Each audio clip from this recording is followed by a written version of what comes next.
Hello, good afternoon, and welcome to 1TV Port Harcourt Center News and Brief, coming to you live from Megaband 97.3 FM. I am Esther Chimize.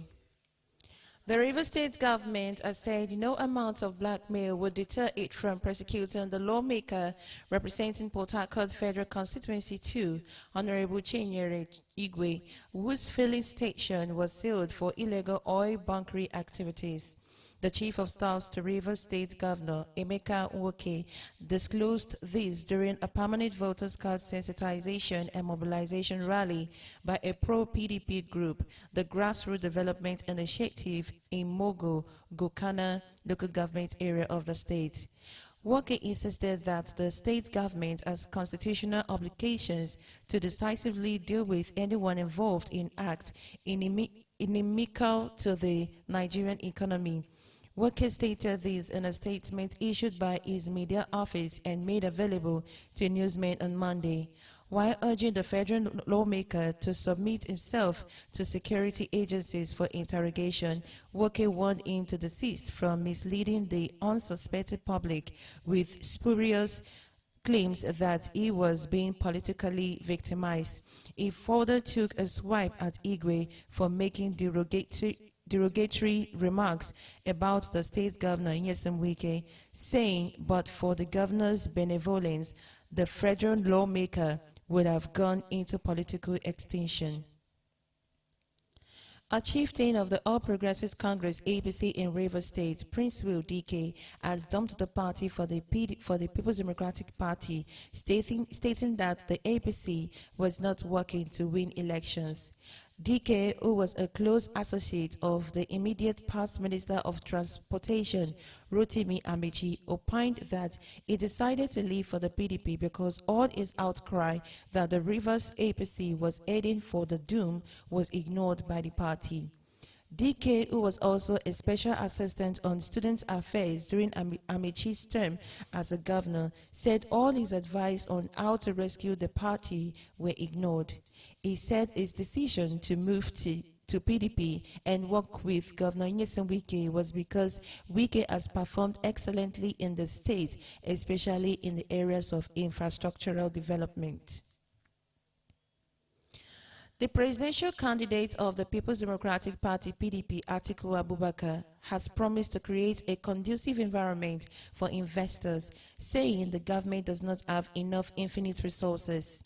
Atiku made the remark at the opening ceremony of the 2022 Nigerian Bar Association Annual General Conference.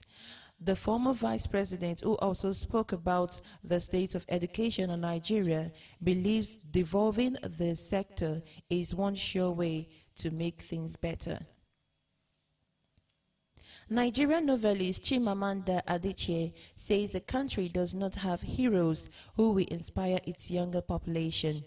Adichie made the comment in a keynote address at the annual general meeting of the Nigerian Bar Association in Lagos State.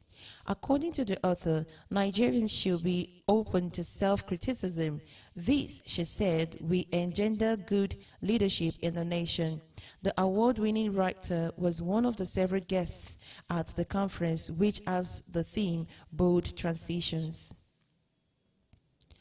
The Nigerian Labour Congress (NLC) has supported the Academic Staff Union of Universities (ASU) insistence on the payment of the withheld salaries of its members as a condition for ending its over 6-month-old strike.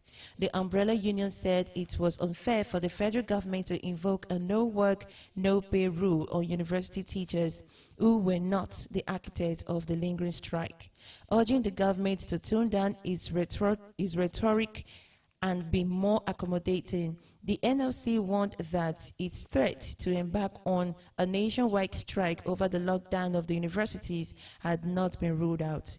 Head of Information of the NLC, Benson Upa, disclosed the union's position as students suggested public-private partnership (PPP) as a way of ending the crisis in the university system. Some students have appealed to the federal government and Academic Staff Union of Universities (ASU) to resolve their differences as they suggest public-private partnership to fund the university system. The students who recounted losses caused by the 6-month strike by ASU continued to express their serious concern over the situation, saying the long stay at home had inflicted permanent injuries on them and damage to the education system. They made the appeal in separate interviews with newsmen in Abuja. Kojo suggested that for the issue to be resolved, ASU and the Education Ministry should engage global monetary agencies to assess undying, or better still, the education sector should be privatized for proper management. Nigeria's trade surplus declined month-on-month by 50.8% to 930 million US dollars in April 2022 from 1.87 billion US dollars in March. This is as a result of an 8.4% fall in total trade to 10.79 billion US dollars in April from 11.78 billion US dollars in March. The Central Bank of Nigeria, CBN, disclosed this in its monthly economic report for April, which stated that crude oil export receipts fell by 15% to 4.51 billion US dollars in April from 5.32 billion US dollars in March. On a foreign scene, millions of Angolans will vote on Wednesday in polls expected to be the most competitive since the country's first multi-party vote in 1992, but with electoral fraud as a concern among voters. A youthful and largely poor electorate will decide whether to continue with the liberation movement that has ruled since independence or embrace change with the opposition led by a charismatic coalition builder. 8 political parties are standing, but the real contest is between the ruling People's Movement for the Liberation of Angola, MPLA, and its long-standing rival and former rebel movement, the National Union for the Total Independence of Angola, UNITA. Stakes are high for MPLA, now led by incumbent President João Lourenço, who was first elected in 2017 and is seeking a second term. On a spot this afternoon, Erik ten Hag secured his first win as Manchester United manager as goals from Jadon Sancho and Marcus Rashford beat Liverpool 2-1 at Old Trafford.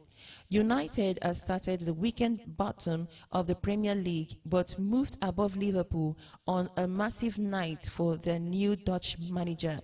Liverpool's expected little challenge is fading fast, with Jurgen Klopp's men yet to win 3 games into the new season.